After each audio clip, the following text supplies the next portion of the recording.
case. I do a bunch of projects over at nichepursuits.com, and I manage a portfolio of websites we have over there.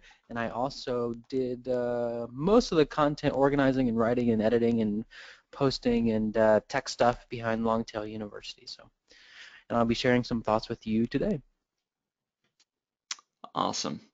And Jake, why don't you go ahead and give us your brief intro as well so people know who is on the call. Sure, thank you. This is Jake Kane, and I'm the third person of the group here, and I work with the Longtail Pro business, so I manage the content over at longtailpro.com, writing for the blog, and pretty much just heading up our marketing efforts there for our software business. And anyway, excited to be on the call today. And as I've done on the other two webinars, I'm just going to say it, coming to you live from Cincinnati, Ohio, which I feel like is just one of the finest places to live in the world. I really do. So chime in if you're on the chat. Let us know where you're calling in from. And we've had a pretty good, Spencer, I think you'd agree, we've had a pretty good wide variety of locations on our first two webinars. So hopefully we have a group like that today. We've got people from not only all over the U.S., but people from all over the world. So it's pretty interesting. People are sometimes staying up late at night, early in the morning, wherever they are to join us. So we appreciate that. We've got a few people chiming in saying where they're from. We appreciate that. We've got Anne from Atlanta, yay, and Lisa from Toronto, Canada. Sheila from Portland, Oregon, not too far from where I'm at. I'm over in Washington State. Deb from Boston, and Rob from Orange County, California, Leonard from New Orleans, and people from other places as well. So we appreciate everybody joining in. We'll go ahead and get rocking and rolling. We'll see if anybody from Cincinnati, Ohio joins Jake, but you know, Okay.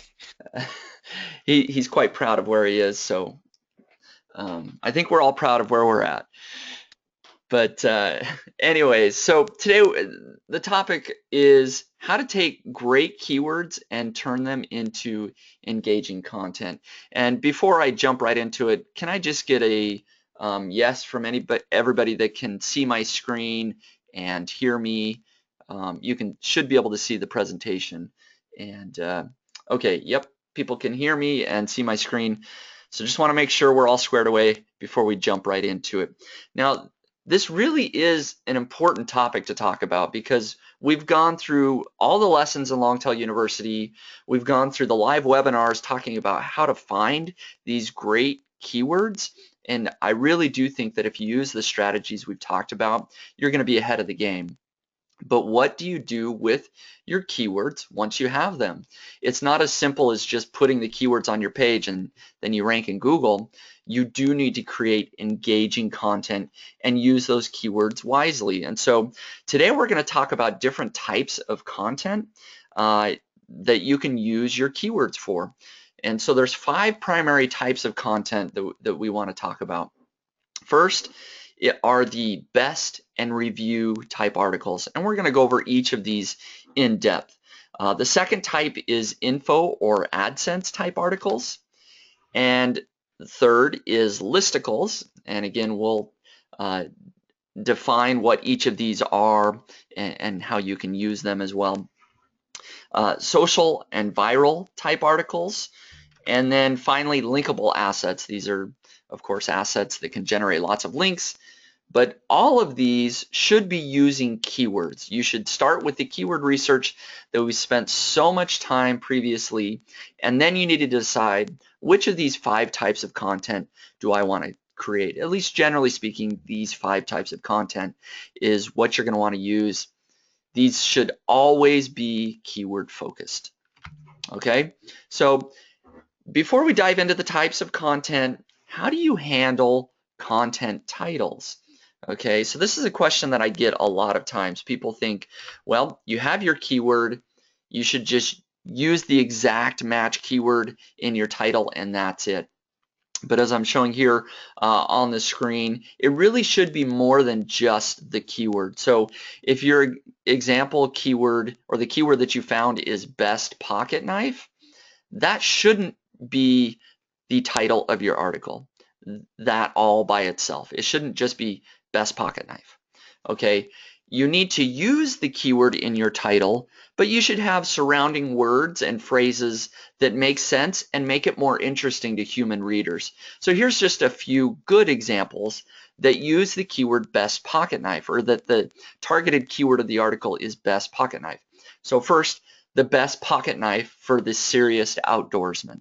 So you see that I've used additional words and phrases to make it more interesting, more clickable to people that might be searching on Google, and to potentially include longer tail keywords there also. The second example is, what's the best pocket knife on the market today? So again, this could be a question that somebody's asking. Maybe people are actually typing in what's the best pocket knife, but that may not matter. Just using the additional words and phrases to make it more interesting to a human viewer is very important. And then the final example I have here is just the top 10 best pocket knives to buy right now. So as you can see, that's a little bit more catchy than if you were to just have an article called best pocket knife. Can I pop in here, Spencer? Yes, absolutely. Yeah, so I think there's more of a business case to be built here too, because when we're thinking about doing keyword research, one of our goals is to attract more traffic, and having a really great title can do a couple things for you. So first, it can just get more people to click through to your website, so it can increase the amount of traffic you get per position in the SERPs. So even if you're still ranking at number 3, a title like the best pocket knife for the serious outdoorsman is going to get you more traffic than that same title that's also ranking, or I'm sorry, the same article that's also ranking at number 3 that's just titled the best pocket knife. So you're going to get more traffic for your effort, but also we know that Google uses click-through rates in the SERPs as one of their ranking metrics. So if somebody is clicking your title more than the other titles, it can actually move you up in the SERPs. So it's a really good reason to spend some effort and to make really good titles. Yes, absolutely. I totally agree with what you said there. There is a good business case to be made. And so just some final thoughts about content titles. It's just very important to be descriptive. Don't be so sort of regimented in saying, I must only use this keyword and I'm doing this for Google, I'm doing this for a machine. Well, you're not. You're doing it for humans. So you need to be descriptive. The general principle here is that you should use the keyword, but not just the keyword. You need to make your title interesting and more clickable, as I mentioned. And then just a quick pro tip here, something that you can do to help you create great titles is to look at related ads and perhaps steal their copy to make it a little bit easier for you to come up with a great title. So you can certainly look at ideas of people that are already ranking in Google, or people that have Google ads, or other places where your keyword is used. You can find some great ideas to create great titles. So having said that, we are now going to jump into the first type of article. And somebody is asking if this is being recorded. Yes, it is. So the recordings, as usual, will be available in the members area of Longtail University. So a best review type article, we've talked about this quite a bit, and even in the example that I just gave there, the best pocket knife. So these are articles that are targeting the phrases such as best pocket knife, best survival knife, best CB radio reviews. So these are usually product focused keywords that they don't necessarily have to have the word best and review, but it sort of categorizes reviewing products. This is often used when you're selling your own products or you're selling Amazon affiliate products. These are typically your money articles, if you will, that are going to be very in-depth. So my recommendation is that you make them 1,500 to 3,000 words in length, so that they are very in-depth. And before I go into the examples, actually, I do want to mention the word length. Just in general, for all the types of articles we talk about, longer articles often tend to rank better. Moz.com actually came out with their 2015 ranking factors for Google. They do this survey once a year to say what the top ranking factors are, and they found that there is definitely a very strong correlation between article length and ranking highly in Google. So the results on the first page of Google tended to be, I believe it was 2,500 words or longer, whereas the second through 10th page of Google were much, much shorter articles. So there is a correlation between article length and ranking in Google. So that's something to keep in mind. So now as we go through these, I am going to click on live examples and we're going to pull these up. So this is an example, a good example of a best type of article. So this is targeting the keyword best CB radio. It's called choosing the best CB radio. This is from my friend over at e-commerce fuel, Andrew Udarian. He actually owns the website rightchannelradios.com. And so just a couple of things that I wanted to point out. Of course, the great title, but you'll notice as I go through here, there's also a lot of great images and subtitles. And I don't want to spend too much time on each of these. I could spend a ton of time, but I will just scroll through here and show you that this is a great example. It's a very long and in-depth article. It's got videos here. It's got all of these sort of semantic keywords, as it uses, what's so great about these CB radios.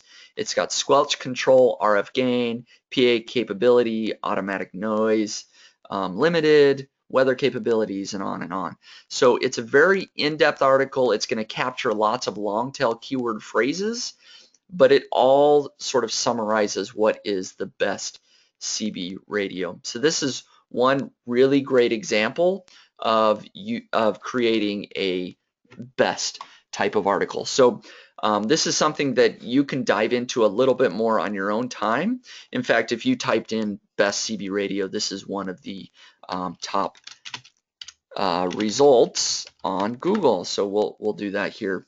It's in fact, it is the #1 result. So you could search for that and find it and review it a little bit more in depth on your own. Spencer, could I chime in real quick on that? Yes. I just wanted to point out something that you saw in that article. Spencer was pointing out the subheadings. This is also a great way to put in some of those secondary keywords. So one of our earlier webinars, we talked about using modifiers. And so there are some things in, besides just best CB radio that people are searching for. Like I think you had a subheader about like best long range CB radio, best full size, best value. There may be something for best CB radio under X amount of dollars. And so that's a thing, like when you're looking at lengthening these articles and getting them to be really thorough, it's a really good opportunity to use your H2 tags, like your subheaders, to do some other keywords that fit here. Maybe they get searched less often, but you can sort of cluster them in to where you have this one big full guide to CB radios, and inside of that you've got all these little sort of subcategories that you're doing. So it's a great way to beef up the article, and you absolutely can rank well. I'm sure that if you looked at this, like he probably ranks for a bunch of different similar terms like that. So you can certainly rank one huge authoritative piece of content for a bunch of different keywords like that by using your subheaders wisely. Absolutely great point, and I was just highlighting some of the subheaders as you talked there, so hopefully people were able to see exactly what you were talking about, because I agree 100% that using those subheadings you can also rank for lots of additional keywords. And so we'll see how this turns out, but one of his subheadings was best long range CB. So if I type that in, I was just wondering if he's ranking for that. He actually is here. He's the third result down on Google that he's ranking for that particular keyword as well. So let's go ahead and do one more example here.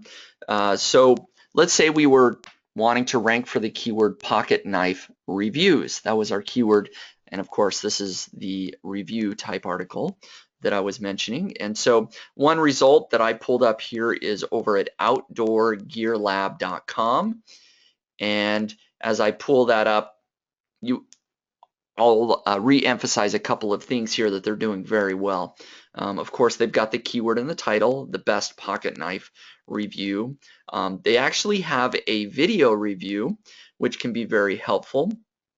And they've also got a nice chart here with, it looks like the top 8 pocket knives in all that has lots of different things that they compare. And so this takes a lot of time. Outdoor Gear Lab does this a lot. They go into very much depth, creating useful content for people to compare and contrast different products so they can make a good buying decision. But as you can see, they do the same thing as far as using lots of subheadings. They use lots of images. You know, here blade integrity, sharpness is one of their subheadings, construction quality, portability. But overall, as you look at this, this is a very in-depth article. I'm scrolling down to show you how many words this is. This is easily going to be over 3,000 words. They even give the history of pocket knives and a whole lot more. So this is a very in-depth, not just long article. There's, you know, you can certainly use a lot of words, but they do more than that. They have a lot of related images, related videos, and then of course that great comparison chart is going to help them stand out and do very well. So if we type in their targeted phrase, so pocket knife reviews, we can see that they rank #1 on Google for that particular phrase as well. So these are great examples for how you can, you know, not only find great keywords, but then turn that into great content that Google loves. You know, hopefully we're showing you examples of sites that Google really does like. I'm getting a question here from Leonard. He's just saying, is the chart a plugin? On this particular site, I don't believe that this is a plugin. Outdoor Gear Lab is actually quite a large site, and so I think this is custom to their site. There are other chart plugins that you can use. I don't know if I can remember any right off the top of my head, but there are at least WordPress plugins that you can use. That's right. TablePress is the one that I've used quite a bit to create charts on my own site. That's a free plugin. There are other paid options out there as well to create different charts. Yep. So that's a couple of examples for creating best and review articles. Next, we're going to talk about info and AdSense articles, and I'm actually going to turn this over to Perrin and let him dive into this. Yeah, so when I first started building sites, I was building them only with best and review type articles, just basically finding all the best blank keywords I could find in a market and reviewing all the products I possibly could. And that's awesome, and it does make some good money, but there are a couple problems with that. The first one is that if you are only talking about products, you open yourself up to thin content penalties, which I got. And you know, I didn't think my site had thin content at the time, but looking back on it, you know, I had 50-word introductions, and everything else was about these products that you can find on Amazon or whatever. You know, I was just basically rewriting the reviews. And I'm doing things different with my review articles nowadays, but it still is important to realize that if you're only writing review articles and you're only writing about products, your site is missing something. And anybody who comes to your site who is looking for other information that's not product related is going to feel a kind of vacuum there. So one way to fill them out is with information-based articles that are designed to make money more with display ads, and AdSense is an easy example, but there are lots of people using other types of display ads too, or like, you know, AdSense type articles. So what do they look like? Usually these are smaller articles, and if you go to any major news site, you can see that this is pretty much 90% of their content. These are articles that are targeting really long tail keywords.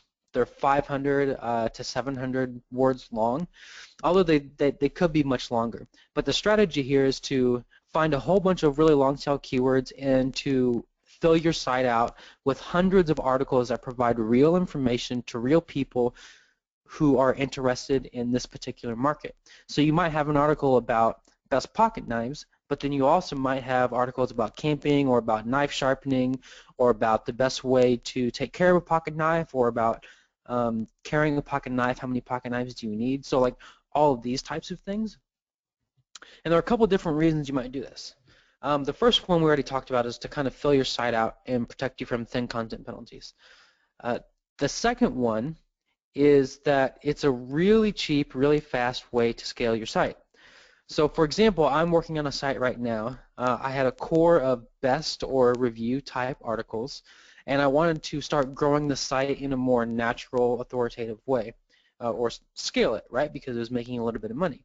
So my next step was to add these info type articles, these short AdSense based articles, and I think I added 30 or 40 of them in a month. And you can do that because they're super cheap and they're super easy. I mean, to get a good writer to write 700 words for you of well-researched information is like $12 or $15 at the most. So they're really cheap. You don't have to do tables. You don't have to fact-check product specifications. You don't have to add a ton of images, although you should add some images. You might add a video or whatever. But they're much easier to just have written and get on your site. So they're a really, really good way to scale. One of the biggest reasons also is that you can, by doing these types of articles, you can answer real questions that people have, and that's how you really build authority in any market. If you're only regurgitating information that people can go find on Amazon for themselves, you do not have an authority site. You don't have a site that people are going to bookmark. You don't have a site where people are going to give you their email address. You're not presenting yourself as an expert in the niche. So it gives you an opportunity to build some trust, really help people who have real questions, and basically establish yourself as a real authority. And the last reason is some queries just don't need 2,000 words. So for example, a query that I've seen a lot when I was researching different sites that I was going to build in, like, January, were keywords like can cats eat grapes? I don't know if cats can eat grapes or if they can't, but I do know that that's not a 2,000 word article. It's a 500 word article at the most. Yes or no, why or why not? 5 to 7 paragraphs. If you tried to write 2,000 words on can cats eat grapes, it would just never work because it would be all fluff and your reader would understand that, and they would never read the whole thing because they had already gotten their answer. So some queries just don't need 2,000 words. And if you're asking yourself, like I did, if you can actually rank with a short article, because we know that article length is one of the ranking factors, the answer is yes, if it's one of those questions that doesn't need lots of content. And there are surprisingly lots of them out there, So like, how much does a pocket knife cost? Could you write 3,000 words on it? Yeah. Are all the top results writing 3,000 words on it? No, because it just doesn't take that many words. So let's look at some examples, I think. Oh yeah, so the reasons these can be tricky to find. A lot of the times, finding keywords for these information types of articles is tricky to find because they don't use the types of modifiers that you're probably used to if you're doing keyword research like we are, which is, best and reviews or for sale. How to actually will yield some good results, but not as many. And to really use these effectively, you need lots of them. We're talking like 100 or more. So the way I like to do it is to steal keywords from forums or competitors or other weak sites. And if you don't know how to do that, you can check our previous webinar number 2. One of the ways that I really like to do it, which I'm stealing from Chris Lee, and he has some really good information on this specifically, is to find a really good video about something in your market that has lots of views, which means that it's clearly something people are searching for, no matter what your keyword research tool says. and then just have a writer create an article that outlines the instructions of that video. So the example here is you might have a baseball site and you're promoting baseball bats. One information article might be how to throw a curveball. Instead of, you know, thinking about it and researching it and writing an article, you could go find a video, give it to a writer, and say, take these instructions and make them into a nice article. And then you could embed the video on your site to, you know, provide an extra resource. So that's just a really easy way to do it. It's a very easy way to get started without doing lots of intensive keyword research, because honestly, these can be tricky to find if you're looking for like 100 at a time, but that's a pretty good way to do it. So let's look at some examples. So this one is cost how much. The first one is cost how much. How much does a post stamp cost? So if we're looking at this article, it's fairly short. Scroll down a little bit, maybe. Fairly short, probably not even 500 words. Basically gives the answer and pretty much nothing else. And that's another good thing about these types of articles. These are typically queries for which people are looking for a quick answer. And recent research has shown that Google is tracking whether or not people find an answer on your site by seeing what they search for next or what they click on next. So by giving the answer up front, you can help yourself rank well, and that kind of makes up for the length. But this is a really good example. How much does a post stamp cost for 2015? And it just tells you. You don't need 2,000 words. This other one, Can Dogs Cry Tears, is a keyword I'm actually targeting on one of my sites. And this is one of the articles that is currently ranking for it. And it's very, very short. It gives you a really quick answer, has some other information, but it's not even 500 words, probably like 350 words. And this particular site is owned by a company called Demand Media, and they have a few different sites and a few different verticals. So they have this site, they have a golf site, and they have some other site in addition to the big ones that they own, like Crack.com and Livestrong. But for their niche sites, it's almost 100% this type of article. They find the questions people are asking and they just answer them quickly. I think we have a couple more examples, right?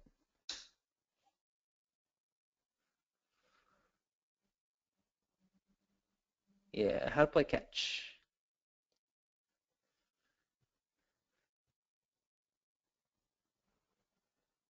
Baseball zone, and this is probably a pretty good example of someone who took a YouTube video and made an article out of it, or wrote an article answering a relatively easy question and then provided a video resource.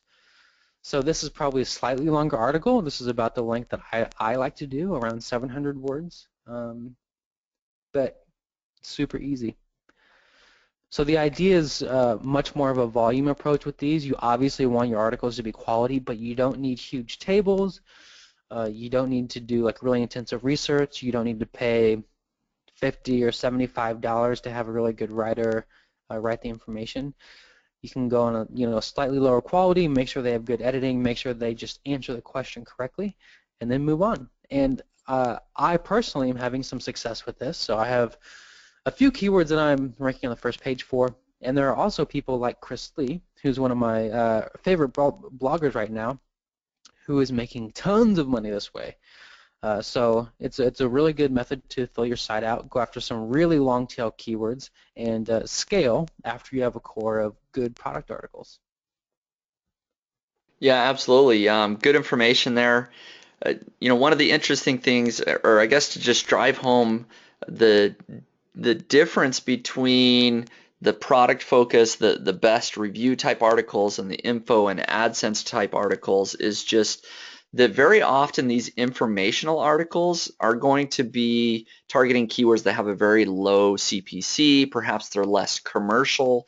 It's not something that, like how to play catch, you can't really sell anything per se, or can dogs cry tears? There's not a product associated with that. So there's going to be very low cost per click type keywords. So these really aren't going to be your money articles per se, but as Perrin mentioned, they can really fill out your site and can be a great way to target really low competition keywords. So just because Yeah, you won't be making very much per click, there's a ton more informational type keywords than there are going to be product type keywords anyways. for sure. And I think it's worth mentioning that you're probably more likely to capture somebody's email on one of these articles because you're answering a question they really want to know instead of promoting a product. Also, Google's ad payouts are becoming standardized because they're getting better at tracking who you are and what you like. Hmm. So the CPC of a particular keyword is mattering less because Google's showing people ads for stuff that they're interested in anyway. So. Right, and sort of case in point, I'm on this Can Dogs Cry Tears, and Google knows that I am interested in perhaps hiring creative writers. Yeah. Nothing to do with dogs, of course. So that's sort of case in point right there. They track you. There's a lot of remarketing done on Google, so the CPC may be higher than what the keyword says that it is in the Google Keyword Planner. So. Um, no, very good. Oh, I'm getting a question. What is Chris Lee's website? Somebody's asking there. Why don't you go ahead, Parent, so I don't get it wrong. Yeah, it's rankxl.com. He's a good one to follow. He does stuff very differently from us. He has a total AdSense model, but he's really cool. He's a really good link builder, and his last income report was, I think, $20,000 a month from almost one site, and he's using this strategy. So he's kicking a lot of butt. Really cool, really smart guy. Yep, absolutely. So you guys can check that out. Now, we're actually going to have Jake jump in here and talk about listicles and walk through a few examples as well. Sure, thanks. Hey everybody. So talking about listicles, and as the name would suggest, it's basically just a mix of a long list and an article to go with it. And so works really, really well for a variety of reasons, and we're going to look at a couple of examples in a moment.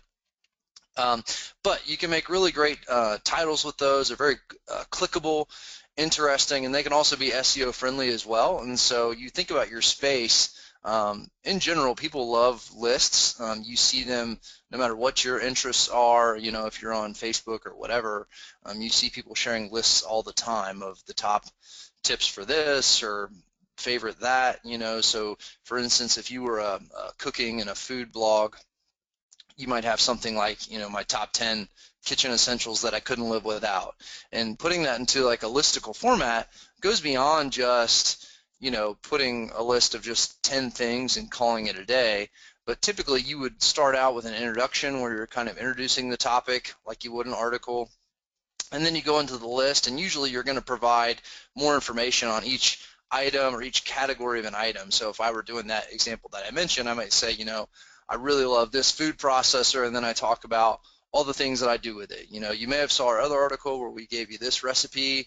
I couldn't have done it without this item, and you talk about that and the value it has as you go down the article. And so again, it applies to virtually any niche, so anybody can use these, which is really cool. You can kind of get creative and make some really good listicles for your site. So the other thing with that, a benefit, as it mentions here, is that the on-page metrics are often really high for these. So things like time on page and people clicking through to the stuff that you're talking about are great signals for Google to show the quality of the page and how long people are staying and all of that. So lists, people tend to look at them, save them for later, and spend a lot of time there. So those are all really, really good things. And the best of all is they're not all that tough to create. Usually you can crank these out relatively quickly as well. And you can do, we're going to look at one example of a really long list and then one of a much shorter list of just 5 things. So really you can sort of customize it to what you feel like fits. So go ahead and click on that first one there, Spencer. This one is on Niche Pursuits, which is a site you may have heard of, one that Spencer does, and it's 53 ways to make money from your website. So as you can see here, Spencer introduces the topic, talking about different websites, how they make money, and then goes into how you can monetize a niche site. And as you scroll down, he's kind of got it categorized into different ways, and so it talks about like pay-per-click contextual ad networks like Google AdSense and some of the different options that Perrin mentioned just a moment ago. Gives you a list with a link to each one of those. And as you go down the list, he's got different advertising networks, different affiliate networks, on and on and on. And most of them have just a short introduction, so cost per action networks, and he just gives you a paragraph to explain what that is, and then he gives you, 8 to 10 ideas with a link of where you can go find them.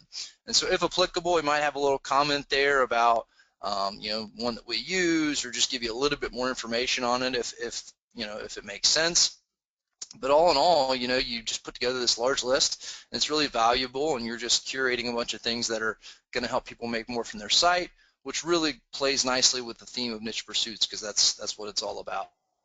And then you can see on the left, people were sharing it socially, had a lot, 54 comments on this, so just a lot of interaction with the audience that liked it. Another thing just to point out here, when you do listicles like this, is it's also an opportunity. I think Perrin's going to talk in a moment about linkable assets, but this kind of becomes a linkable asset as well. In other words, something that you can get others to link to pretty easily. As I mentioned, folks love sharing lists. So what I would suggest, and what I've done before, is if you do a list and you include other blogs or other resources or whatever, just send them a quick email, let them know about it once you've published your list. So in Spencer's case, he mentioned some of these, obviously like Google, and Google AdSense isn't going to care, but maybe some more of these obscure and niche type affiliate networks and all these different things. They're still trying to make it and sort of fight for some space in their category. So send them an email and be like, hey guys, just wanted you to know we featured you in our list here of whatever it is. And some of those people will share your content. They'll share it on social media, make mention of it on their website, so you can get some links that way and get a little bit of traffic to your list. So it doesn't just have to live and die with creating the list and hitting publish. It's also a good opportunity to contact some of these people and let them know about it and get other people helping you to share your content. If we go back and take a look at the second example, this one is much smaller. It's just 5 things, I believe, for getting out of debt. So 5 tips for getting out of debt on a limited budget.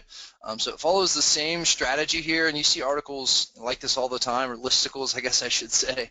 But as you go down, it's just 5 tips, and then each one of them has a couple of paragraphs or so that explain each concept. So they give you tips and then give you some practical advice of how you can implement that. So again, it's just a great way to sort of use your content, and in addition to, and I think you're sort of seeing this with all the things that we're talking about today, it's not that you spend all of your time on one or the other, but it's kind of a mix of all of them that fits into what's basically a content template for you, and listicles certainly play a part in that. So pretty easy to produce, but very shareable, very clickable, and can really do a lot of good for your site. So yep. And Jake, don't you have one doing pretty well on your site? We don't want to give it away, but you made a good listicle, and then you promoted it on Pinterest, and even without any links, it started ranking pretty well, right? That's very true. Yes. Thank you. So a site that I'm working on for myself did the same thing, and really in my case it was a lot of curated content. So I didn't do a whole lot of original writing with the article, but rather just highlighted a bunch of different things that I like. So it was like 29 of my favorite whatever, and so it has a lot of images in it, and then of course I put the link back to who actually created that item or whatever it was. So just went down and did that, and found it was very shareable, and as Perrin mentioned, shared it on Pinterest. I don't think I've built one single link to it outside of just social media stuff, but it's had hundreds of shares, and by doing that, I was targeting a keyword with it like we talked about earlier, and so it's sitting at spot number 1 for that keyword after just a couple of months, and it's really moved up for some things that are pretty competitive. So certainly there's a lot of different ways you can do it. Don't just think about stuff that you write yourself like Spencer did in that first example there where he put together the list. You can also pull together resources from other places, if it's YouTube, or just getting whatever project ideas, that sort of stuff, and kind of putting it all in one place. There's definitely value in doing that, just making sure that you're always linking back to and crediting who it came from, and you're not stealing someone else's content. So I just want to make sure we're clear on that line, but yeah, absolutely. Jake. So the other example I'll just point out because it is my website and I know some more details about this particular article on nichepursuits.com.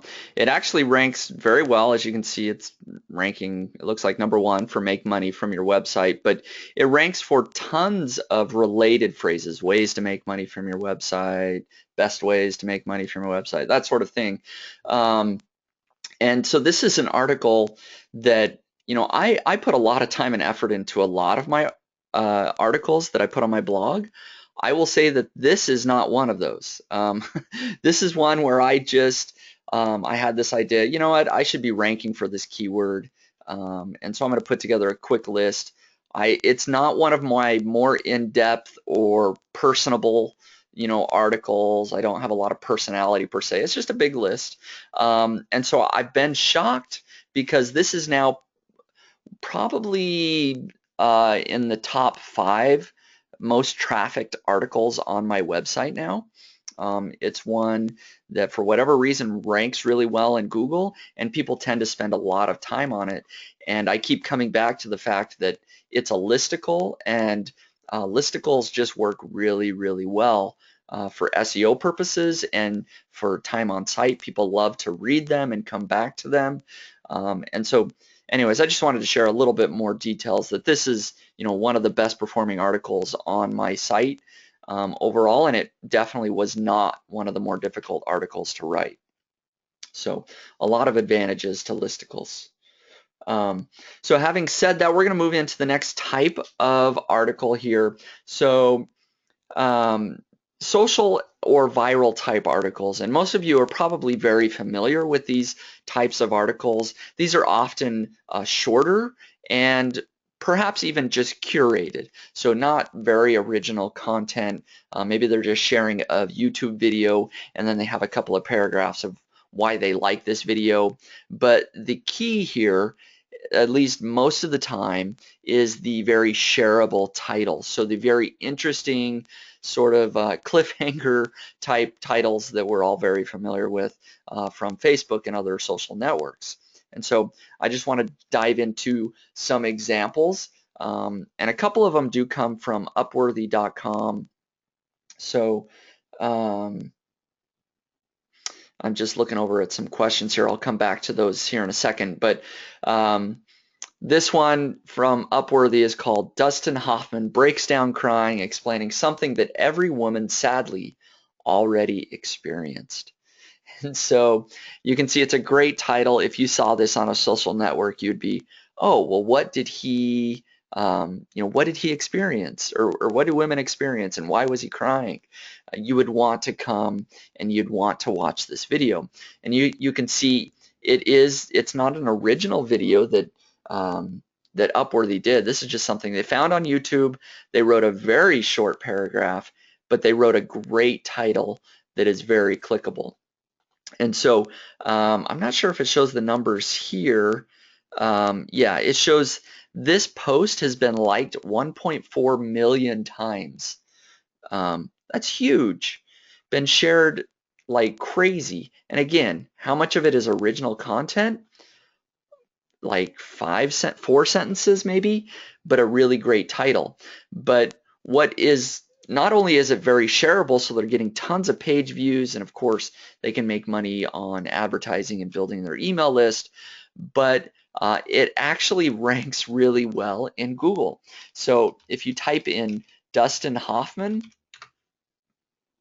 this article that we just looked at ranks #5 for the keyword phrase Dustin Hoffman, which gets searched for, I think it was around 100,000 times per month, something like that. So social articles don't only have to perform well on social media, which this article does. They can also perform very well on Google. Now, that's not always going to be the case. For Upworthy, they're very well-established, very authoritative site.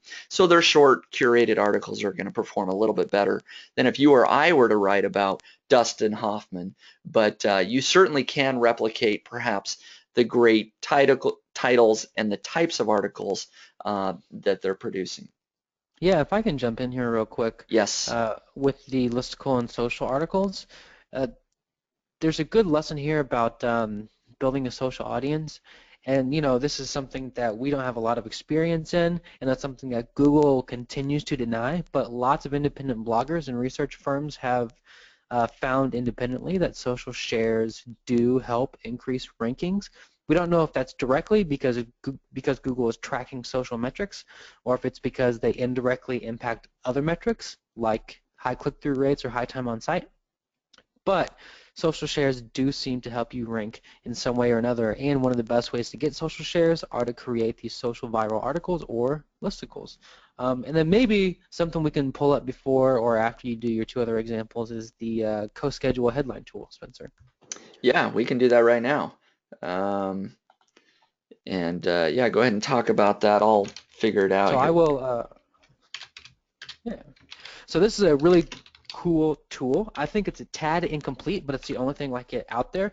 It's a tool that you can use to type in a headline idea that you have, and it will give you a score. And basically, you want to get it over 70, and it's probably a really good title. It's based on lots of different factors, and more or less pushes you to create a highly emotional title, and it'll give you a score based on like a whole bunch of different things. So I think it's kind of incomplete, and a couple titles that are, really good have low scores and vice versa. But in general, it's a good place to start if you feel like you're not having success coming up with titles, and then that's a really good score for yours. Yeah. So I just popped in the title for my article on Niche Pursuits, 53 Ways to Make Money from Your Website. I had no idea how well it would do, but apparently it's a really good headline score, which kind of actually just proves out what I'm already seeing. This article performs very well and people like it. But this is a great tool that you guys can, test out different article titles, specifically if you're doing socially shareable type content. And so we probably should keep moving along here. We've got lots more to cover. So I'm going to just very quickly show you these other two socially shareable type articles. Here's one. The title is 16 years ago, a doctor published a study. It was completely made up and it made us all sicker. So just think, if you read that title, you would click through and you'd want to read the rest of the article. This is about the link between autism and vaccines and just how the doctor that said there was a link really made up that study, and it's completely untrue. So anyways, that is another interesting example. And then the final one, another great site that does a ton of social content is Movoto.com. They're a real estate based website, so all of their articles are location based typically. So this one is 33 things people from Michigan have to explain to out-of-towners. And I actually knew that this was a really great article, and perhaps now is just as good a time as any. I use the tool buzzsumo.com, and I just popped in, the website. Maybe I'll go ahead and share how I did that so people can get an typing in the wrong site, buzzsumo.com. And if you just type in any site that you want to perhaps try and find content that's performing really well, you can type in their site, and then you can see the number one most shared article on their site with 383,000 Facebook shares is this article I just showed you. Yeah, So this is also a really good way to find stuff to put on your own blog because you can do it by keyword too. So if you have a baseball site, you can type in baseball, and you can find the things that are trending within the past week, past 24 hours. You can find the best of all time, and then you can just go recreate that content on your own site because a lot of these are going to be videos or whatever. So it's a good place to start if you just have no idea what to do. Yep, absolutely. I agree. So some quick points there. Hopefully you guys caught all of that, but we are going to keep moving on so we can make sure to get everything in here in under an hour. So next one here is linkable assets, and Perrin, take it away. Yeah, so linkable assets are one of those things that should be keyword focused, but will help you with your other keyword focused articles probably more than the actual keywords you'll be targeting in these. But they're really important. They're more, they fit probably better into a link building course than a keyword research course, but it's still a really important type of content to have on your site, and it's very important for the success of your articles that are targeting long tail keywords, so we wanted to cover them. So what is a linkable asset? These are the articles on your site that you're going to spend the most time on. So they're going to be super in-depth, super high quality content most of the time, or if they're not super in-depth, super high quality, they're going to be something ultra useful like the CoSchedule tool. That's an example of a linkable asset. Or have some other high value thing that they're offering to the audience. They're going to be designed specifically to attract links and shares, but mostly links for the types of articles we're going to be talking about below, because we've already talked about the ones that get shares. So they're designed to attract links, and they are your real authority builders. And so when I say authority, I really don't mean, I mean it in both ways. I mean it in the sense that you are building your actual SEO authority, so your domain authority and page authority, but also in the sense that you're creating a resource that people are wowed by, and you're presenting yourself as an expert. So can we click to the next bullet points? So the business case here is, first, you're building authority like I just talked about, and then also they allow you to build links to your site and boost the rankings of keywords that might otherwise be hard. So the general model of a linkable asset, or the general model of link building that works nowadays, is to create these amazing pieces of content that are really easy to build links to, and then use those pieces of content to build internal links to your other articles, because it's really tough to build links to an article about the best pocket knife. That's just not a piece of content that wows people. So instead, you use these linkable assets, build links to them, and then boost your other articles with internal links, and that's how it kind of helps you indirectly. They're also amazing networking tools. All of the networking I've ever done for any site I've ever created has been through a linkable asset, and we've done a whole bunch of them. But like through the ego bait method, which I'm going to talk about, or through broken link building or guest posting, what ends up happening is when you reach out to people, you end up talking to them, striking up a conversation. Hey, I really like your blog. I like yours too. And then when you need something else, you can ask them as a friend because you've already talked to them. So they're really, really good networking tools. Excuse me one second. All right. And the other thing to note here is that you almost always have to pair these with some sort of outreach. And this is not a link building course, and it's not an outreach course. There's lots of information about that on nichepursuits.com and other blogs, but it's worth mentioning that for these to really work, you are going to be having to send some emails probably. But the good thing about these, and the real business case to me, is that you don't need many of these to really start making some good money, especially if you're doing fantastic keyword research in the first place. To give you an idea, I'm working on a site that is now 8 months old, and it's getting real close to covering pretty much all of my bills. And I have done maybe 3 linkable assets total for the whole site, and together they've gotten 30 or 40 links, and in addition to maybe 10 other guest posts. That's all my site needed to start making some serious money. So linkable assets are a really high value piece of content you can create. I mean, let's think about what comes from one linkable asset. First, you build authority. Second, you get a whole bunch of links, which is the hardest part of SEO in pretty much anyone's opinion. Third, you might make some friends. And then fourth, you're going to help your other articles rank for all those long tail keywords, which is what actually makes you money. So super good business case in my opinion. And real quickly, I just want to run through a couple of the types of linkable assets you can create. First one is the skyscraper technique, which is something our friend Brian Dean came up with and coined, and the idea is that you look for content that's already been linked to a ton in your market, you create something even better, and you reach out to people who are already linking to that thing, and you just say, hey, can I be included in your page? Sometimes you will, sometimes you won't, but you'll get some links and you'll get some exposure. I haven't had a ton of success with skyscraper technique personally. Lots of people do. Then there's broken link building. There are lots of good tools to find this, like the Broken Link. BrokenLinkBuilding.com has an automated tool to help you find broken links, which is really good. It's paid, but it's cheap. And the idea is that you find pages that are now dead, you recreate them, and then you link out to, or I'm sorry, you email everybody who is linking to those dead resources and say, hey, you're linking to a page that no longer exists, but here's one you can use instead. I just created it, blah, blah, blah. And these typically have really high conversion rates. Infographics, the one that I am most experienced in, it can also be really effective, where you create a really good infographic about something, and then you reach out to people and you say, hey, I have an infographic, would you like to see it? Your audience might like it. If they say yes, you offer to write them some content to go along with it. These have worked really, really well for me, and they work really well for lots of people.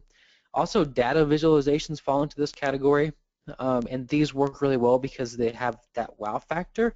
Lots of these are going to have animations. They're very tough to create. They can't be replicated. No one is going to go create them on their own, and so instead they'll just link to yours.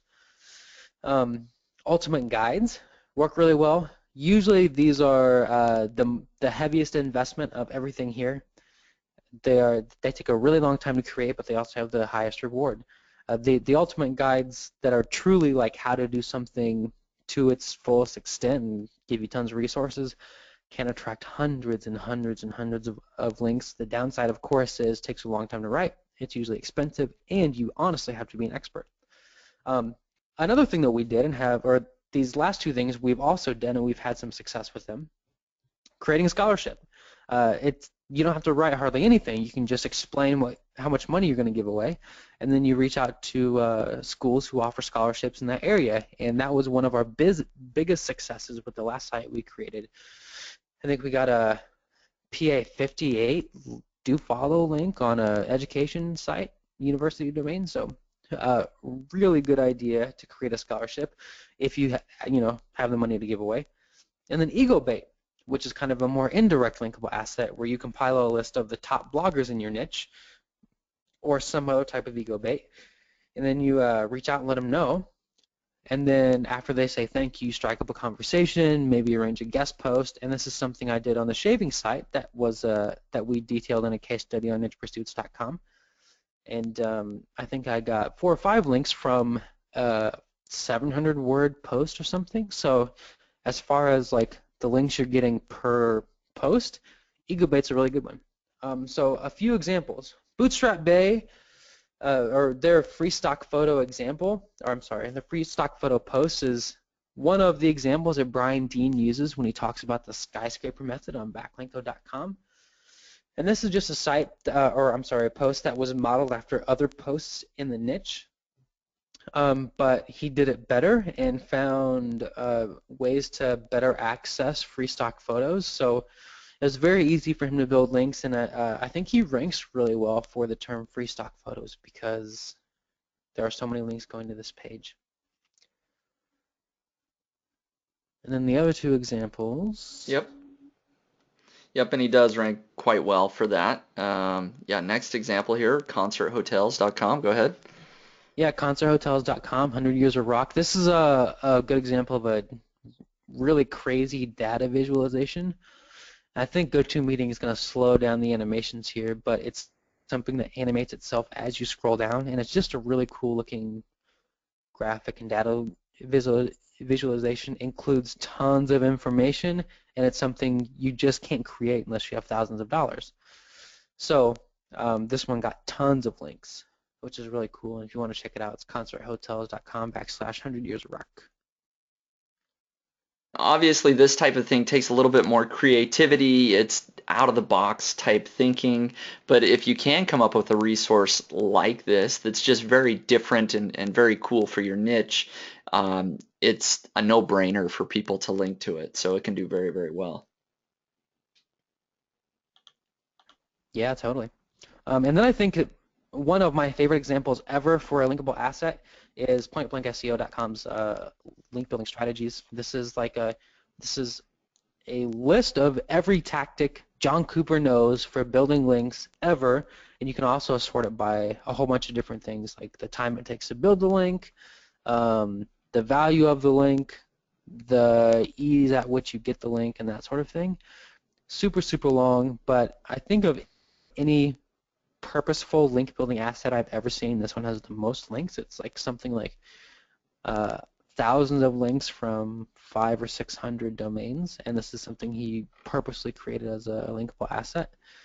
So those are just a few examples. And you know, again, this would fit better in a link building course, and you can find information on any of these types of things if you go look. But it fits in a keyword research course because one, these linkable asset articles can still target keywords. So you can maybe go after some big ones here because you're going to be building so many links to them. And they also indirectly help you rank for all those longer tail keywords your other articles are targeting just by using internal links. And so here we see the Point Blank SEO course ranking on the first page of Google at 5 or 6 spot or something, and that has been on the first page, I don't know, for many years or something. Yeah, probably at least a couple of years. Yeah, so Years, yeah. yeah, you know, these are great things. You can create these huge resources, and of course, you still want to target keywords when you're doing all of this. So you shouldn't just go out and think, well, how can I create a great resource? You really should, as we've always done, start with the keyword in mind, and then think, okay, now what type of content can I create to help me rank better, to help me attract links, and to help me really overall monetize and create the best resource possible on my website. So Yeah, go ahead. I was just gonna say, yeah, and you know, if you're building a linkable asset, you really don't need to build links to any other articles. The way we're building sites now kind of proves that this works. So we're only building links with these linkable assets and letting those carry the rest of our product articles to the tops of the SERPs, and it works. Yep, absolutely it does. And so I just want to thank all you guys for joining us here. We're done with the primary presentation. We're already at our hour point, but if you're willing to stick around, we're willing to stick around for a few more minutes and just answer any questions that you have. And so if you have any additional questions on keywords and creating content or anything else that we've covered here today, go ahead and type that into the question box, and we'll try to get to those. I know there were a few other questions that came in throughout the presentation, so I'm going to, as you're typing any questions in, I'll try to answer some of these. So Lisa is asking, how much can you copy and paste from somebody else's article, even if you put your link or put their link on your website to be safe? Well, it kind of depends. If you're quoting somebody, when I write a big article post, I often will quote people, and I might, you know, quote 2, 3, or 4 paragraphs. And of course, I mention who said this. It's a direct quote, and I put a link to the original resource, and that's just fine. But if all you have is a short, you know, if you're trying to create some viral article and all you have is only copied content, that's not a good idea. So maybe it's a percentage of the overall article length, how much of that can be copied. It needs to be pretty minimal. So there's not an exact answer there. It just kind of depends, I guess. But you certainly should, if you're copying content, always link to the resource and let people know that, you know, this is a quote, or, you know, this content originated somewhere else. Okay, and then Jay is asking, what's the best way to build SEO on an all video niche website? And Jake or Perrin, feel free to jump in here. My first thought is, well, I guess it depends on the type of video website it is, but like we showed in the Dustin Hoffman example there, that, you know, you should be writing a paragraph or two of original content before or after the video so you can get some of that SEO value there, and then of course embed your video. So I don't know if that's exactly what you're doing there. I don't know, Jake or Perrin, do you have any other thoughts on that? Yeah, I totally agree. Yeah, I was going to say the same thing pretty much is, you know, obviously writing a good title and all that, and we've done some of that. where you sort of embed and react. Yeah, and so put the video in there and then, give your thoughts, either summarizing it or giving your opinion on it or whatever. But yeah, I would avoid just embedding the video. I would at least surround that with a little bit more information.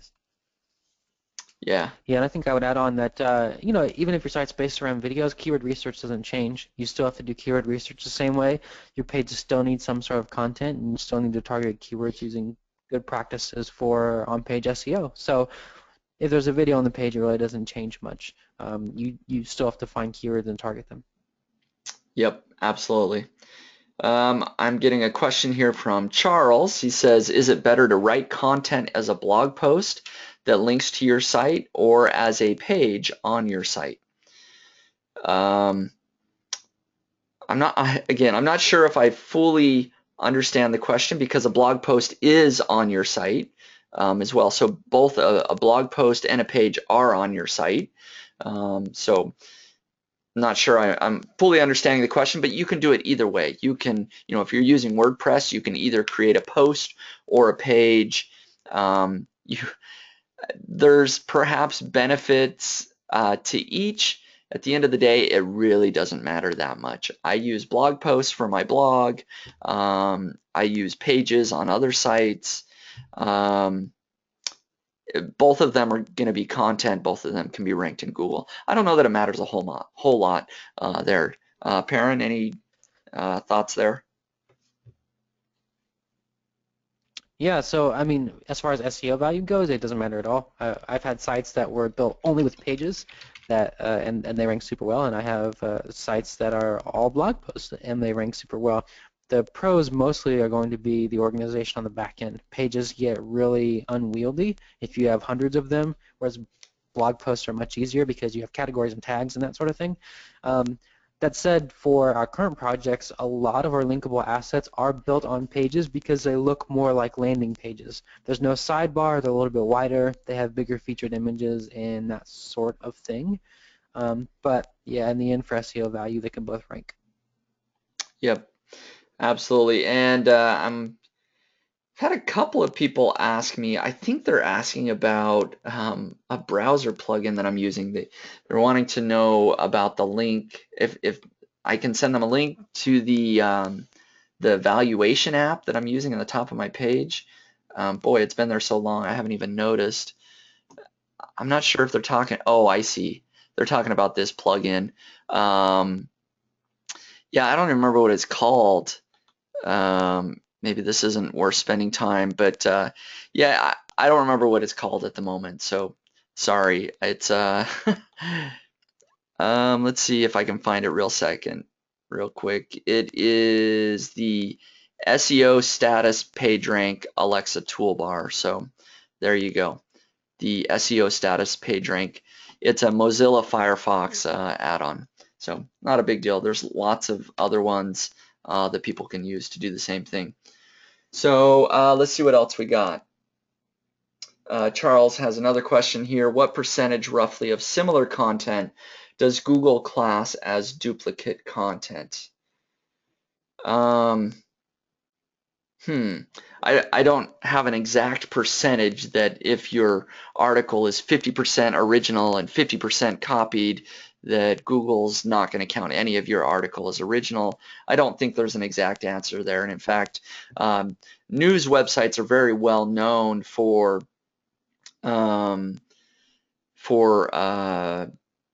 what's the phrase I'm looking for? Not curating, but they use news feeds. Syndicating. Syndicating, yes, thank you. For syndicating content, so that thousands of news websites will all publish the exact same content. So it's not so much about duplicate content on other websites. So if 10 websites all have the same content, that's not so much the duplicate content that Google cares about. It's more about duplicate content on your own website. So if you publish 5 articles that are all exactly the same, Google's going to know something's wrong there, and that's duplicate content. They're not going to rank you. So overall, it's also just internet etiquette. Go ahead. If you are. I was going to say, it's also just internet etiquette. If you do publish content on that's already published somewhere else to put a rel canonical tag so that that page gets credit because you're not going to rank for it anyway. Yep, exactly. So overall, I think we've answered most of the questions. Hopefully you guys have enjoyed this presentation. I want to thank you once again for taking time out of your day so you can listen to us chat about keyword research and creating content. Hopefully you found some value here. As we mentioned, if you missed some of the presentation, this will be recorded and you can log into the members area. But thanks so much again for joining Longtail University and joining us here today for this live webinar. Thanks a lot, guys. We'll see you.